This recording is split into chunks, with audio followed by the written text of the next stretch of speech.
사무엘하 마지막 부분입니다. 19장에서 24장 말씀입니다.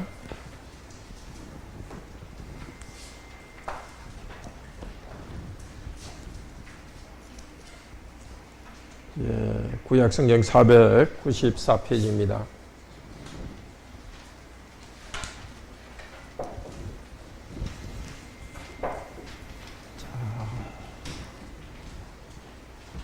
성경부 시작하기 전에 외워야 될 것 중요한 것 한번 봅시다. 자, 암논은 누구죠? 거기 나와 있는 대로 다윗의 큰아들 이봉자의 동생 다말을 선포했습니다. 압살롬은 누구죠? 다말의 친오빠고 다윗에게 반란을 일으켜서 죽임당했습니다. 군대장관 3명 나옵니다. 다윗의 군대장관은 요압, 사울의 군대장관은 아브넬, 압살롬의 군대장관은 아마사. 근데 요압이 아브넬과 아마사 두 사람 다 죽여버렸어요. 이 사람들이 항복해서 다윗은 이 사람을 받아들이려 하는데 군대장관 요압이 죽여버렸어요. 전략가 두 사람이 나왔습니다. 다윗의 전략가는 후세, 압살롬의 전략가는 아히도벨. 보셋 두 명이 나왔는데 이스보셋은 사울의 아들로서 왕이 된 사람이고 머비보셋은 사울의 손자이며 요나단의 아들이죠. 젤름발의 아들.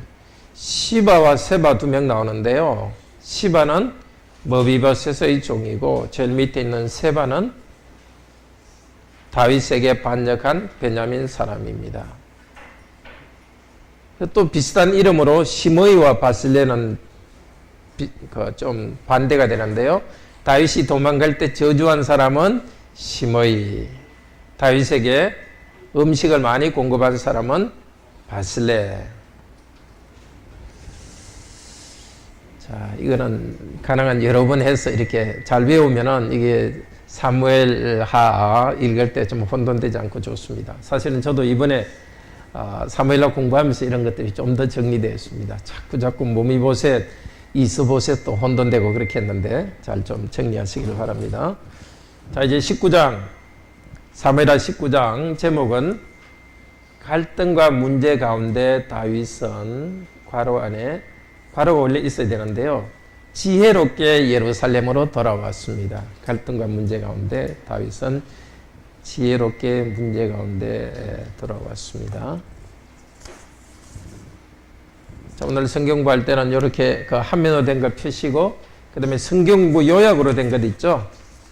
그것도 옆에 놓고 이렇게 좀 쓰십시오. 그러면은 성경 공부 때 이야기하는 부분을 좀 잘 알 수 있을 것입니다. 자, 19장 첫 부분에는 다윗이 자기 아들 압살롬을 죽은 다음에 너무 슬퍼하고 있었죠. 그러니까 다윗의 군대장관 누구죠? 요압이 임금님, 그러면 우리들이 다 죽고 당신 아들 한 명만 살았으면 좋겠습니까? 하고 막 대들었어요. 그러니까 다윗이 이제 마음을 잡고 성문 위에 앉았고요. 그래서 다윗이 마음을 잡았습니다. 그리고 이제는 지금 다윗이 어디 있죠? 요단강 동쪽에 있습니까? 서쪽에 있습니까? 요단강 서쪽에 예루살렘과 유대 땅이 있죠.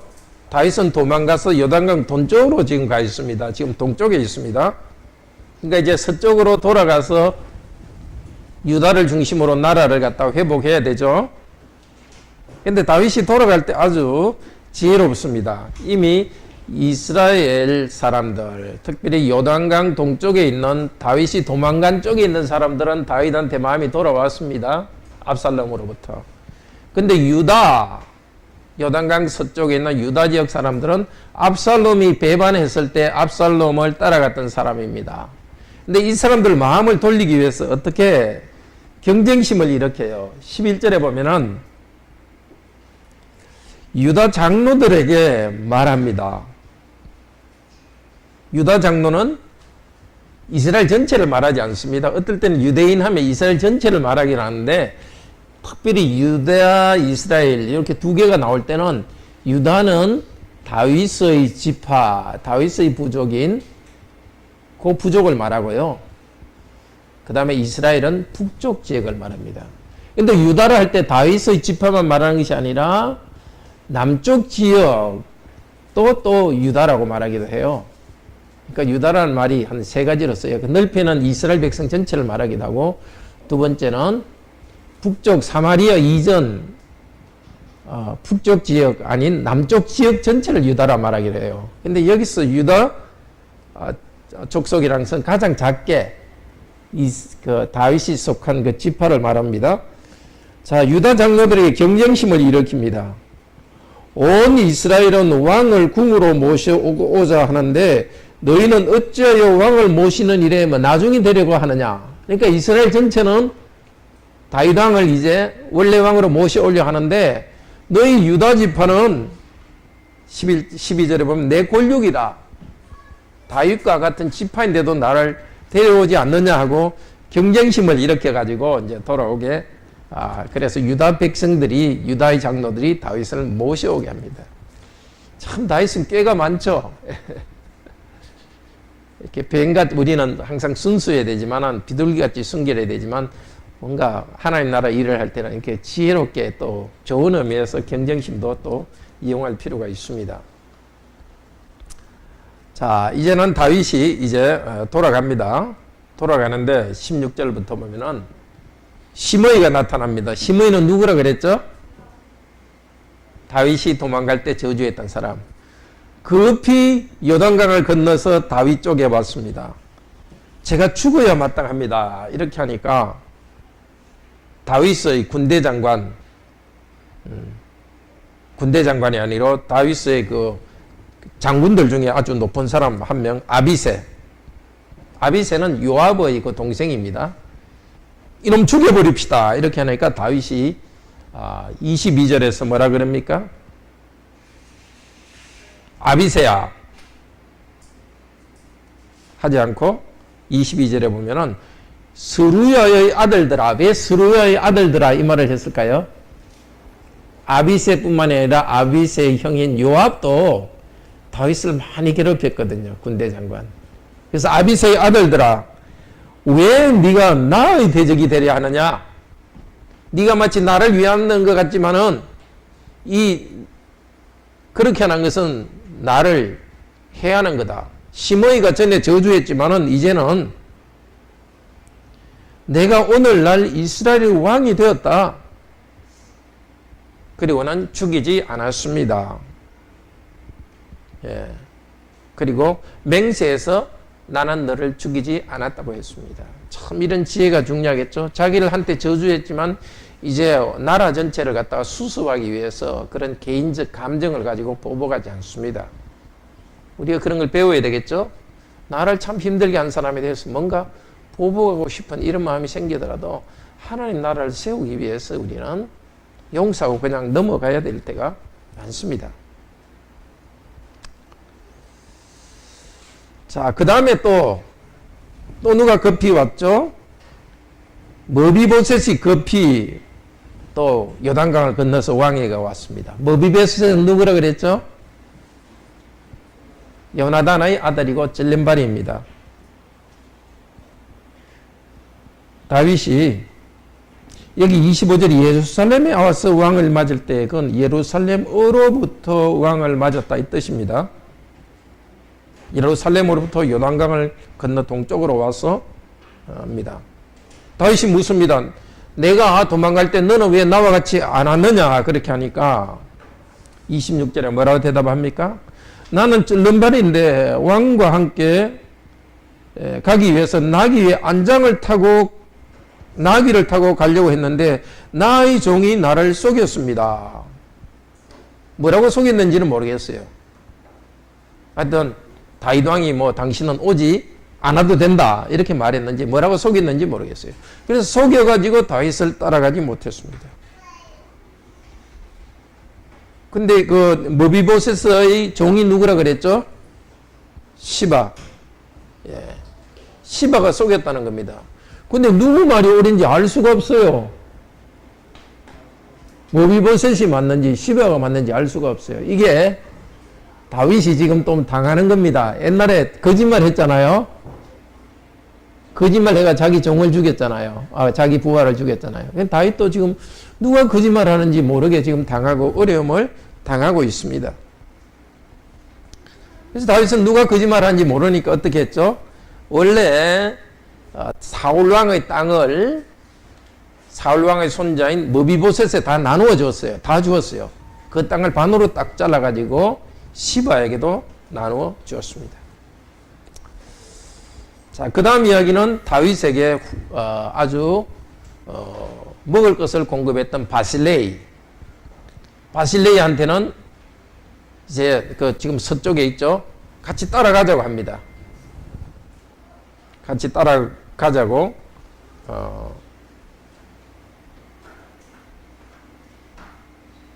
이제 요단에 이제 같이 왔습니다. 31절에 보면 요단강을 건너기 위해서 다윗이 같이 갑시다. 내가 왕궁에 가면은 당신이 죽을 때까지 잘 먹을 것도 주고 보살펴 주겠습니다. 이렇게 했더니 바실레이가 나는 나이가 80이라서 못 가니까 나의 종 여기 37절에 보면 왕의 좀 김합이 여기 있사오니 이 김합은 아마 바실레이의 아들인 것 같습니다. 자기 아들을 이렇게 보냈습니다. 그리고 백성들과 함께 왕과 함께 이 요단강을 건너서 서쪽으로 왔다가 왕을 배웅하고 다시 동쪽으로 들어갑니다. 자, 이제 다윗이 이제 예루살렘으로 들어옵니다. 들어오니까 이스라엘 사람과 유다 사람들 사이에 좀 말다툼이 생겼어요. 42절에 보면 유다 사람이 이스라엘 사람한테 말하는 거예요. 왕은 우리하고 가까운데 우리의 친척인데 이스라엘 사람 너희들이 왜 왕과 가까이 가서 모셔왔느냐 이렇게 또 말다툼을 하는 거예요. 참 처음에는 자기들이 먼저 하지 않아 놓고 다윗이 부탁하니까 다윗을 왕으로 모셔와 놓고 이제 왔어요. 또 불평합니다. 어쨌든 유다 사람들이 목소리가 더 커가지고 자기들이 더 큰 공을 세웠다 하고 인정을 받습니다. 이스라엘 사람들한테 아마도 이스라엘 사람들이 그래요. 유다 사람 당신들이 왕이 돌아오는데 더 큰 일을 했습니다 하고 인정하게 된 것 같습니다. 자, 사무엘하 20장입니다. 제목 읽어봅시다. 이스라엘 10지파의 반란과 지도자 누구? 세바를 진압했습니다. 자, 이렇게 다윗이 이제 자기 땅에 압살롬의 반역을 다 진압하고 왕이 됐는데 그 다음에 또 문제가 생겼어요. 세바라는 사람이 또 다윗을 배반했습니다. 반역해서 군대를 일으켰습니다. 자기가 왕이라고 생각했습니다. 이 사람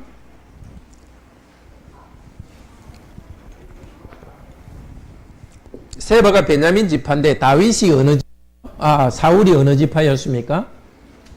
베냐민 지파죠. 그러니까 다윗이 이제 사울 왕의 왕위를 이어서 이스라엘 전체의 왕이 되었는데도 여전히 베냐민 사람들 중에는 다윗에 대한 반감이 있었던 걸 알 수 있습니다. 그래서 베냐민 사람과 이스라엘 전체 사람들을 일으켜 가지고 다윗에 대한 마음을 반대하는 마음을 일으켰고, 그래서 이스라엘 사람들이 다윗을 대신에 이 세바라는 사람을 따라서 하나의 또 반란군이 생겼습니다. 반란군이 어느 정도 큰지는 말하지 않습니다. 자, 이 세바는 죽임을 당하는 이야기가 뒷부분에 나옵니다. 그 사이에 있는 이야기가 압살롬의 장군 누구죠? 압살롬의 장군 누구였죠? 아마사가 죽는 이야기입니다.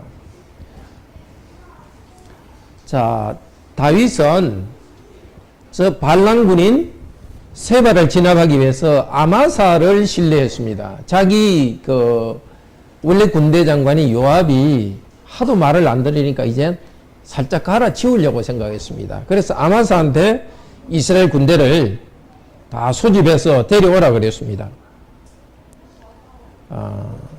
그런데 아마사가 가는 길에 누가 등장하죠?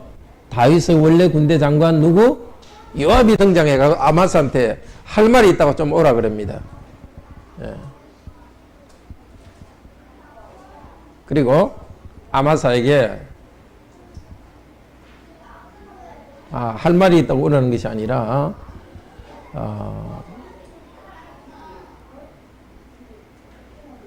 어떻게 되죠?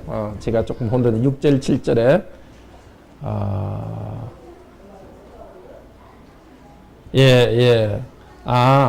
군대를 갖다 모집하러 아마사에 갔는데 그보다 먼저 요압이 사람들을 모집해서 왔습니다. 그래서 요압하고 아마사하고 만났는데 요압이 아마사한테 뭔가 이제 만나서 반갑게 인사하는 체 하면서 칼을 빼가지고 아마사를 죽였습니다. 창자가 이렇게 튀어나와서 죽였다고 얼마나 찔렀는지. 자, 다윗이 참으로 슬퍼했겠죠. 다윗은 압살롬의 군대 장관이었던 아마사를 이제 평화롭게 맞아들어서 평화의 나라를 만들려고 했는데 자기의 원래 군대 장관인 요압이 이런 잔인한 일을 했습니다. 그리고 반역했던 사람 세바는 어떻게 됩니까? 한 도시로 도망갔어요. 도시로 도망갔는데 그러니까 요압이 그 도시 전체를 멸망시키려 했습니다. 그때 그 도시에 한 지혜로운 여인이 있었습니다. 15절하고 22절에 지혜로운 여인이 있다고 합니다. 그 지혜로운 여인이 뭐라 그러냐 하면은 자, 세바의 목을 잘라서 던질 테니까 우리 성을 멸망시키지 말라. 이렇게 해서 세바의 목을 잘라서 던졌고 그래서 요압은 그 성을 멸망시키지는 않았습니다. 이 사무엘상에 보면 지혜로운 여인들이 여러 곳에 등장합니다. 다윗이 사무엘상 25장에도 보면 다윗이 많이 보호해 주었던 나발이라는 사람이 다윗을 잘 도와주지 않았을 때 다윗이 죽이러 갔습니다. 그때 나발의 아내가 아비가일이 와가지고 다윗의 마음을 이렇게 잘 누구레뜨려서 죽이지 않게 했습니다. 옛날이나 지금이나 여인들은 육체적 힘이 없더라도 하나님께서 지혜를 주셨습니다. 지혜로서 남성들을 잘 인도하는 힘이 있습니다. 아내 여러분들도 이렇게 남편들에게 지혜로운 조언으로서 남편을 잘 움직이기를 바랍니다.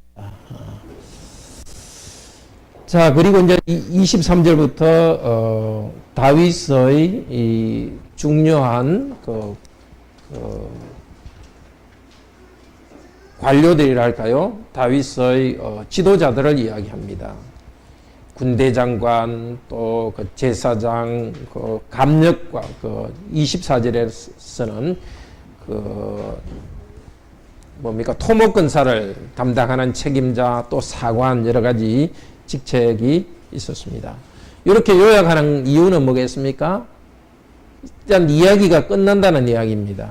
다윗 왕조의 이야기를 한번 정리한다는 겁니다. 다윗 왕조의 다윗의 부대들, 다윗의 다윗의 지도자들, 다윗 왕조를 도운 지도자들이 앞쪽에도 나왔었죠. 제가 여기 메모를 안 했는데 앞쪽에 어디 나왔어요? 아마 어딘가에 어디 나왔을 거예요. 네. 앞쪽에 3, 4, 5장에 어디 나왔었는데요. 안 나왔던가요? 예. 나중에 한번 찾아보십시오. 일부러 이렇게 어디 군대 장관 이걸 한번 요약하면서 이야기를 한번 딱 매듭 짓습니다. 그러니까 여기 이 부분만 보면 왜 이것이 있는지 잘 모르지만 전체 사무엘하의 흐름 속에서는 여기서 다윗의 전체 이야기가 일단은 좀 끝났다고, 이야기가 여기 끝났고 이제 21장부터는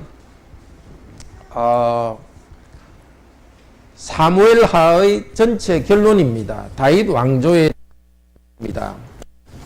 여러분 가정기도문에서도 있지만은 이 21장, 24장은 이렇게 아주 비슷하게 되어 있습니다. 21장은 뭐에 대해서냐 하면은 사울 왕의 죄에 대한 다윗의 심판, 그리고 기도를 들은 이야기가 여기 사울 왕의 죄와 그리고 사울 왕의 후손에 대한 심판, 하나님이 기도를 들으셨다. 이거 21장이고요. 제일 끝에 24장도 마찬가지입니다. 다윗의 죄와 하나님의 심판, 기도를 들으셨다. 제일 앞과 뒤에 그렇게 돼 있어요. 또 가운데는 뭐냐? 그 밑에는 다윗의 용사들에 대해서 나와요. 여기 21장 15절 한번 보십시오. 블레셋 사람이 이스라엘을 치거늘 다윗이 신하들과 함께 용사들과 싸웠다. 다윗의 장군들이 누군지를 이야기해요. 그 다음에 저 뒤쪽에 23장 8절에서도 다윗의 용사들의 이름은 이러하니라. 자, 머릿속에 한번 그려보세요. 제일 앞쪽, 제일 뒤에는 뭐가 있었어요? 죄와 심판이 있고, 그 바로 가운데는 다윗의 용사들에 대한 이야기가 있고, 그 다음 제일 가운데는 뭐가 있느냐? 22장은 찬양이에요. 하나님 향한 찬양이고, 23장도 찬양이에요. 다시 머릿속에 한번 그려보세요. 왜 이렇게 있느냐면, 옛날에는 이걸 많이 외워야 되기 때문에 특별히 애들한테 외우기 쉽도록 하기 위해서 이렇게 만들어 놨어요. 21장에서 외울 때, 사울왕의 죄와 그에 대한 심판 기도를 했구나. 또 제일 마지막에도 다윗의 죄와 하나님의 심판 기도를 했다. 그 다음에 또 뭘 외워야 되겠죠? 다윗의 용사들. 저쪽 제일 끝에서 두 번째로 다윗의 용사들. 그 다음에 또 제일 가운데는 두 개, 하나님 향한 찬양이 있습니다. 이렇게 된 데서 제일 중요한 게 가운데 거예요.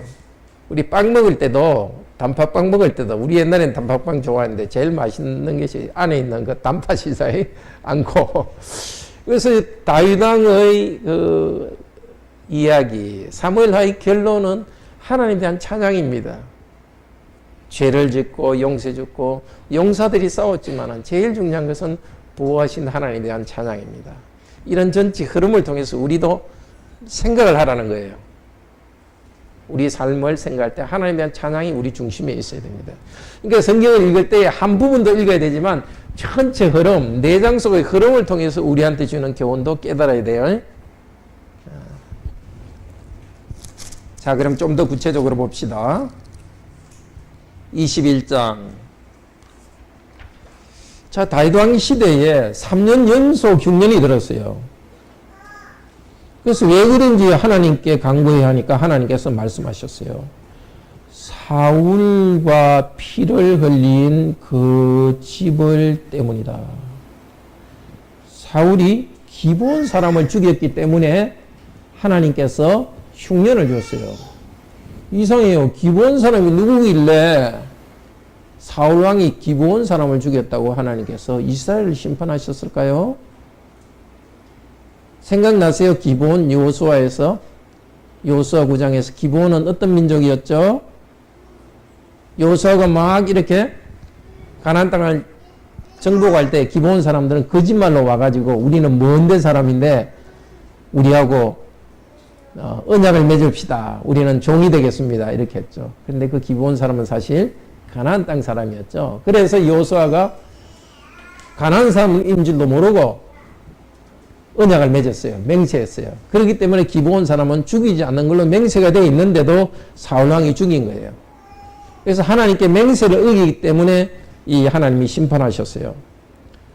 그래서 다윗이 기브온 사람한테 물었어요. 어떻게 하면 너희들이 이제 우리 애를 위해서 여호와께 복을 빌겠느냐 하고 물었어요. 물었더니 뭐라 이야기하냐면 사울 왕의 후손들을 몇 사람을 죽여주십시오. 이렇게 해가지고.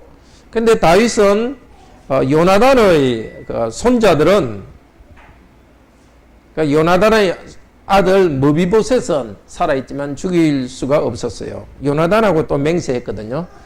그래서 다른 사울의 다른 손자들을 죽였습니다. 그리고 죽이고 끝난 것이 아니라 우리 14절에 보면은 사울과 요나단의 뼈도 가져와 가지고 같이 장례했어요. 사울과 요나단은 저쪽에 요단강 동쪽에서 전쟁하면서 죽었다고요. 죽었을 때 요단강 동쪽에 있는 이스라엘 민족이 그쪽에 매장했는데 그 묘도 가져와 가지고 사울 왕의 고향에 묻어줬어요. 그래서 사울 왕의 아버지 사울 왕의 아들 손자까지도 한 곳에 묻어줬어요. 그러니까 잘못을 하나님의 심판을 하나님이 하실 심판을 사울 왕 집에 내렸지만은 또 다윗은 사울 왕의 가문의 뼈를 잘 매장해 장례를 치러줘서 자비를 베풀어 주었습니다. 자, 이어서 그 다음에는 다윗의 네 용사들을 이야기하는데 22절에 보면 21장 22절에 보면 이 네 사람 가드의 장대한 사의 소생이 다 다윗의 손과 신복의 손에 다 죽였더라. 이 가드 블레셋의 고향이죠. 블레셋이 아니라 그 블레셋 골리앗의 고향이죠. 골리앗과 같은 그 거인들을 다윗의 용사들이 죽였습니다. 자, 그리고 22장에는 이제 찬양입니다. 사무엘하 22장의 제목은 괄원의 기브온과 용사들 그렇게 써놓으면 됩니다. 기브온과 용사들. 22장은 제목 한번 읽어봅시다. 하나님이 다윗을 사울과 대적들에 대해 승리하게 하신 후 찬양 받으심. 네. 자, 이 내용은 먼저 1절에서 4절까지 찬양합니다. 근데 여기 그 사무엘하 22장도 보면은 이게 동그랗게 이렇게 앞에 있어요. 이거는 하나님을 찬양하는 내용이에요. 2번, 4번은 여호와께서 구원하시고 도와주신 내용들을 말하고 있어요. 제일 가운데 3번은 하나님이 도와주신 이유는 말씀을 순종했기 때문입니다. 아까하고 좀 비슷하죠? 동그란 동그라미가 3개 있어가지고 제일 바깥에는 하나님을 찬양, 그 가운데는 구원하는 내용, 제일 안쪽에는 하나님 말씀에 순종할 때 구원해 주신다. 그래서 이 시편의 내용은 전쟁을 배경으로 시편을 적었지만은 또 핵심에 가운데서 뭘 강조합니까? 보통 살아갈 때도 하나님 말씀에 순종하며 살아갈 때 우리에게 구원을 주신다는 것을 가르쳐 줍니다. 몇 중요한 구절만 보면요. 하나님을 찬양할 때 뭐라고 찬양합니까? 하나님 3절에서 나의 피할 바에요 반석이요 구원의 뿌리요 높은 망대시요 피난처시요. 예. 자, 구원자시라. 우리도 기도할 때 이런 거 가지고 이런 내용으로 기도하십시오. 하나님, 당신은 나의 피할 반석입니다. 구원의 뿌리입니다. 이렇게 하나님을 찬양합시다. 자, 하나님이 나를 구원하신 내용을 5절에서는 뭐라 이야기합니까? 사망의 물이 나를 덮고 불의의 홍수가 나를 두렵게 했습니다. 예. 그렇게 내가 물에 빠지듯이 힘들 때 하나님 나를 구원해 주었습니다. 찬양합니다. 그리고 14절은 어떻게 찬양합니까? 한번 읽어봅시다. 여호와께서 하늘에서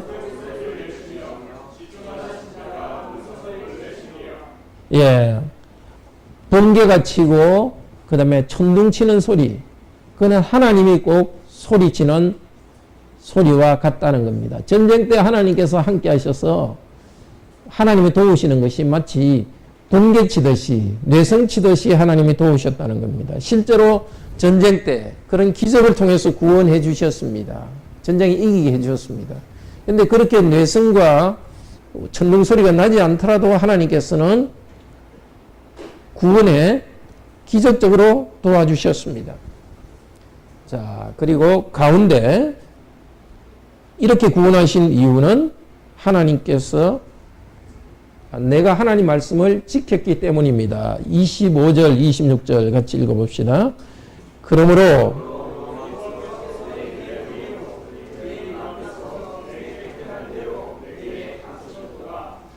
자비 한 잔은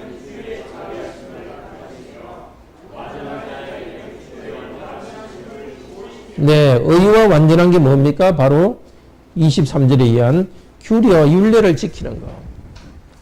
그러니까 다윗이 전쟁에서 하나님께 기도할 때 들으셨지만은 그렇게 될 수 있었던 것은 하나님이 주신 말씀을 지켰기 때문입니다. 말씀을 지켰으니까 그것이 공로가 됐던 것이 아니라 하나님과의 관계 속에서 살았다는 것입니다. 그러니까 하나님과의 관계 속에서 신실하게 살 때 구원의 은혜를 주셨습니다. 그래도 우리도 힘들 때만 갑자기 기도해서는 곤란해요. 보통 때 하나님 말씀을 듣고 순종하며 살아가야 되는 거지. 그 가운데 우리가 하나님께 기도할 때 기도를 들으시는 겁니다. 보통 때는 아무렇게나 살다가 다급할 때만 기도하고 그래서는 안 됩니다. 이 다윗의 이 기도는 정말 전쟁과 어려운 가운데서 힘든 가운데서 하나님이 우리를 도와주시는 것, 죽을 것만 같은 힘든 것의 상태에서 도우시는 것을 경험하기 위해서는 우리는 평소에 말씀을 읽고 하나님과 동행하는 삶을 살아야 됩니다. 자, 31절, 46절에도 하나님께서 구원하신 내용을 말합니다. 구원하신 내용을 말하면서도 31절에 하나님의 말씀, 하나님의 도는 완전하고 여호와의 말씀은 정미하다. 자, 하나님의 말씀을 지킬 때 하나님이 힘주신다는 것을 말합니다. 자, 34절 읽어봅시다. 나의 발로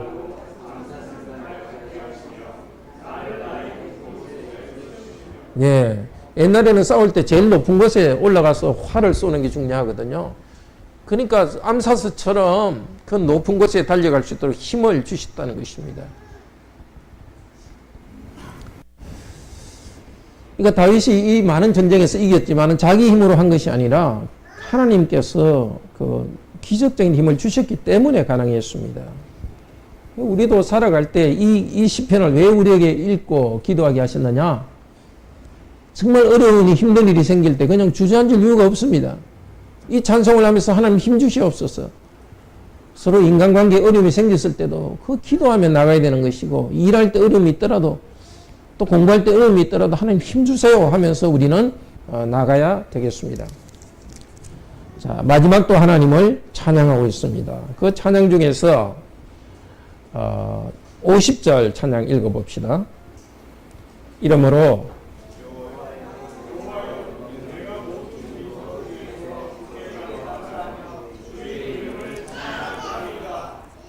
네, 이것은 어디 하나 적어 놓으십시오. 로마서 15장 9절에 그대로 인용됩니다. 예수 그리스도께서 이 일을 이루었습니다. 다윗이 이런 찬송했지만 다윗 때에 이 일은 이루어지지 않았습니다. 예수 그리스도께서 오셔서 열방 가운데 여호와 이름을 찬양하는 일이 일어났습니다. 바로 지금 이 시대 이방민족인 우리들이 하나님을 찬양하는 이 일이 이루어졌습니다. 이거 다윗의 이 찬양은 자기가 경험한 하나님을 찬양하지만 이것이 예언이기도 합니다. 그러니까 시편은 다윗이나 우리 모두의 신앙에 대해서 가르칩니다. 어떻게 하나님을 믿고 찬양해야 될지를 가르치지만은 구약의 시편은 예수 그리스도를 미리 보여주고 있습니다. 23장 제목 읽어봅시다. 다윗의 마지막 예언 시편 그리고 용사들의 목록입니다. 앞으로 다윗의 왕조를 하나님 복주신다는 것입니다. 5절에 하나님이 나로 더불어 언약을 세우셔서 모든 일에 구비하고 견고하게 하셨으니 나의 모든 구원과 소원을 어찌 이루어지지 않으시랴. 사실은 다윗과 그 후손에게도 계속해서 언약을 지킬 것을 예언하며 찬양합니다. 자신의 삶에서 도우신 하나님을 찬양했지만은 앞으로 하나님이 하실 일을 찬양합니다. 23장의 후반부는 다윗의 용사들에 대한 이야기인데 10절과 12절에 보면 다윗의 여러 용사들은 여호와께서 크게 이기게 하셨다. 여호와께서 큰 구원을 이루셨기 때문에 이길 수 있었습니다.